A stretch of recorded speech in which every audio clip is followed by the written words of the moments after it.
y'all? Peace and blessings. It has definitely been maybe 2 months since my last video, but I am here. I'm preparing to celebrate my 1-year breast cancer anniversary.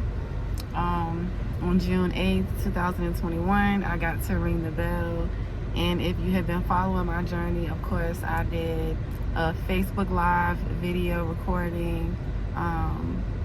And I've been trying to document my journey the best that I can. I definitely have slacked up a little bit. I have not kept you all as in the loop as what I originally wanted to, but life happens, things happen. Of course, over time, I was feeling a lot of different things that I clearly wasn't anticipating having to feel or to deal with throughout this journey. So I am here.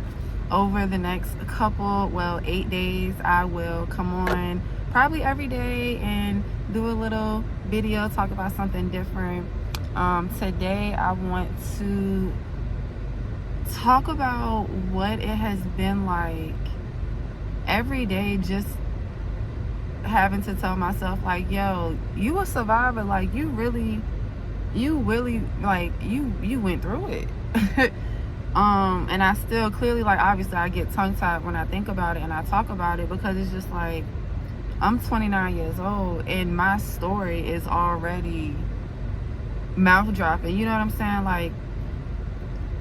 From the age of 9 till now. So for 20 years I've been going through the go-through, but I never knew how to use those struggles and that pain as lessons, right? And maybe if I did, I wouldn't have gone through this stuff, but that's neither here nor there, because it happened. I went through it, but again, here I am on top of the world, shining bright, you know what I'm saying, like I'm supposed to. But I get in my not in my feelings, but sometimes I catch myself and it's yo, 16 sessions of chemo, 3 surgeries, having that moment in those thoughts that's just oh my gosh, I have to get a mastectomy, right? I'm preparing myself for that mentally and physically, which I did get done. As you can see, I have my spacer in, I think. Hold on. Wait, not I think. I do have it in. But I think you can tell. It's kind of obvious, the circular shape going around it. But I got the spacer put in. So just a lot of different moving pieces, right?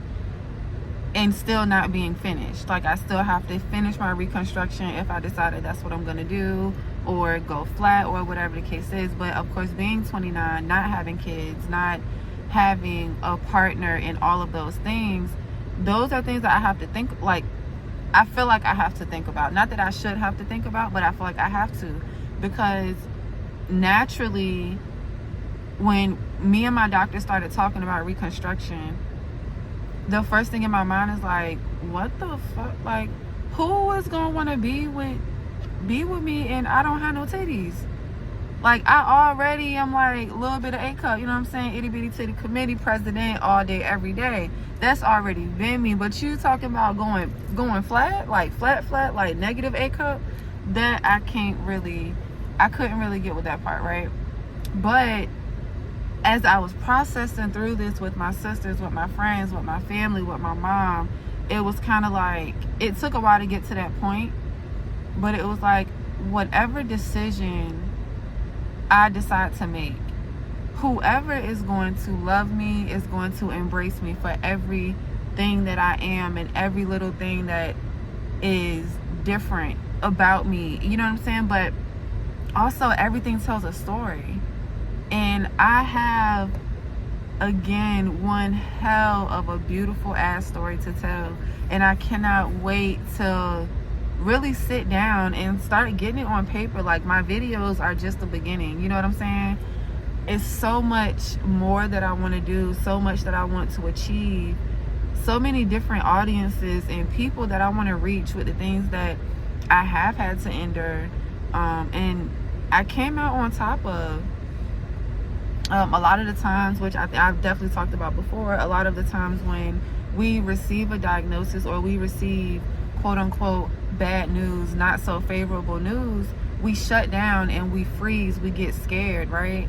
Like, oh my gosh, well, I saw this person go through this and this is how it resulted for them, and this, that, and the third. And it's just like, their story is not your story. I lost my grandmother I gained an angel in my grandmother in February of 2009 to breast cancer, right? So of course when I get my diagnosis, it's like, yeah, I'm thinking death. Like, I've known, I think 3 or 4 elders in the church that I grew up in passed away from breast cancer after my grandmother, right? So immediately in my mind, it's like, I shouldn't have to think about this stuff right now. I should be working on my credit. I should be working on planning a vacation to Thailand and Italy and Africa and all of these different things. Like, I should not have to be planning out fucking chemo, right? And then the 5-year time frame, and these doctors are like, oh, you know, we got to get you through these 5 years, and doing chemo, it definitely cuts down your lifespan like 5% or whatever the hell the percentage is. Definitely some bullshit. But, you know, just always reminding me, like, there could possibly be a timeline on your life, and having to take that to God, like, hey, I know that we didn't get here for these people to tell me that you still got a chance of, yeah, we just cut your lifespan in half. I know that that's not why we did this. So I know that there's more in store for me. I know that this is not the only storm that I'm going to go through. It's not the last storm that I'm going to go through. And I am completely ready and able and willing to let God use me however they see fit. He sees fit, she sees fit, whatever God you believe in. I want to be used how I was put here on this earth to be used. And it's happening. It's happening little by little. One of my favorite things about this journey so far was going to chemo, not to get the medicine, not to talk to doctors or any of that, but it was the conversations that I would have with people in the waiting room, or sitting in the waiting room and embracing my bald head, embracing that I ain't have no eyebrows, right? Like, I'm this skinny, like, I don't have no body, I don't have nothing.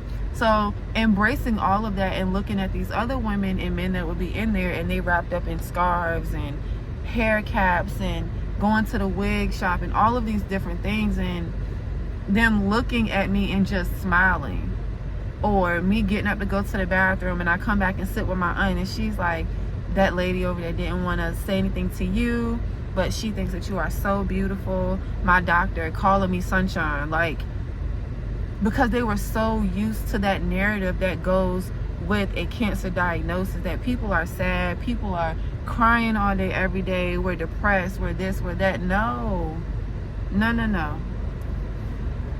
I've definitely had my days, don't get me wrong, but I'm definitely out here building a better life for myself, putting things in place and mentally preparing myself to live a better lifestyle. I'm manifesting a better lifestyle. I'm affirming this better lifestyle for myself. I'm affirming myself every day. You are beautiful, you are smart, you are a business owner, you are a mother of 3, you are everything in this world and in this life that you desire to be. You already are. You just have to believe it so that you can physically see it in front of you.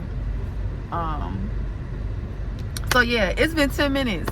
Definitely gonna have to cut and paste a little bit of this, chop and screw it a little bit, whatever the hell it's called when you edit a video. But yeah, man, I love y'all. Peace and blessings. Thank y'all for listening, and make sure y'all tap in.